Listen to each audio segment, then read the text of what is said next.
Magandang umaga mga kawan! Oras na para sa pinaka-inaabangang weather update dito lang sa Weather ni Juan Channel kung saan ay hatid namin sa inyo ang pinakasariwang balita tungkol sa lagay ng panahon.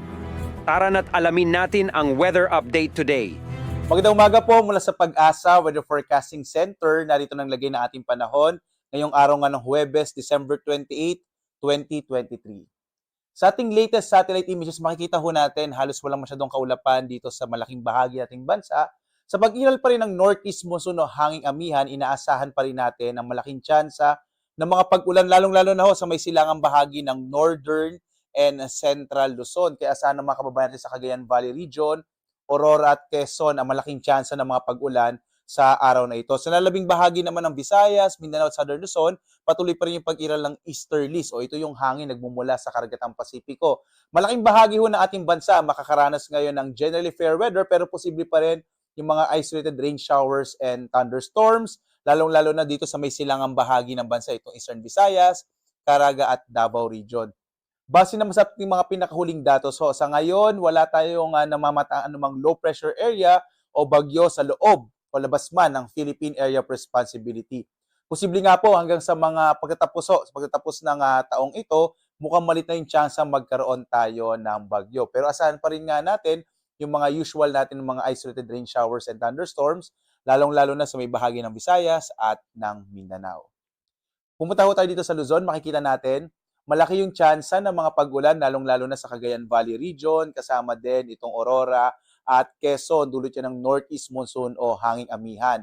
Itong lugar na ito na ating bansa ay bahagi ho na tinatawag na Type 2 climate. At sa lugar na ito, lalo na kapag panahon ng Disyembre, Enero at Pebrero, ay malaki ho yung tsansa ng mga pag-ulan. Dahil yan sa epekto ng northeast monsoon, sila yung unang nakakaranas ng dalang ulan ng northeast monsoon na nagmumula nga sa Hilagang Silangan. Samantala, sa nalabing bahagi ng Northern and Central Luzon ay inaasahan pa rin natin yung posibilidad ng mga mahihinang pag-ulan, habang sa nalabing bahagi ng Southern Luzon, yung Bicol Region at Mimaropa, posible naman yung mga thunderstorms o mga pag-ilat pagkulog, kadalasan nangyayari yan sa hapon hanggang sa gabi. Yung agwat nga ng temperatura natin sa Lawag, nasa 25 to 33 degrees Celsius, sa Baguio, 17 to 25 degrees Celsius, habang sa Tuguegarao, 23 to 28 degrees Celsius, sa Metro Manila naman, 23 to 31 degrees Celsius, Tagaytay, 22 to 29 degrees Celsius, sa Legazpi, sa Bicol, nasa 25 to 30 degrees Celsius, sa Calayan Islands naman,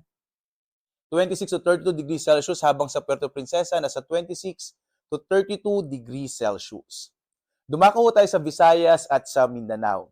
Malaking bahagi ng Kabisayan ay makararanas pa rin ng mga posibilidad ng mga isolated o pulupulong pag-ulan, pagkilat, pagkulog, lalo-lalo na dyan sa bahagi ho ng Eastern Visayas, dulot yan ng easterlies. Yung agwat ng temperatura sa Iloilo, 26 to 31 degrees Celsius. Sa Cebu, 25 to 30 degrees Celsius.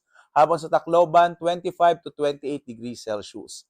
Malaking bahagi rin ng Mindanao ay maaring makaranas ng mga pulupulong pag-ulan, pagkilat, pagkulog, lalong-lalo na yung bahagi ng Caraga at Davao regions, epekto pa rin ng easterlies. Habang ang nalaming bahagi ng Mindanao, asahan pa rin generally fair weather, although posible pa rin yung mga isolated rain showers and thunderstorms. Yung agad nga ng temperatura sa Zamboanga, 23 to 35 degrees Celsius. Sa bahagi ng Cagayan de Oro, 24 to 30 degrees Celsius. Habang sa Davao, 25 to 33 degrees Celsius. Wala rin tayong nakataas sa gale warning ngayon, kaya ligtas din pumalaot yung mga sakyang pandagat kahit yung malilit na mga bangka sa mga baybayin ng ating bansa.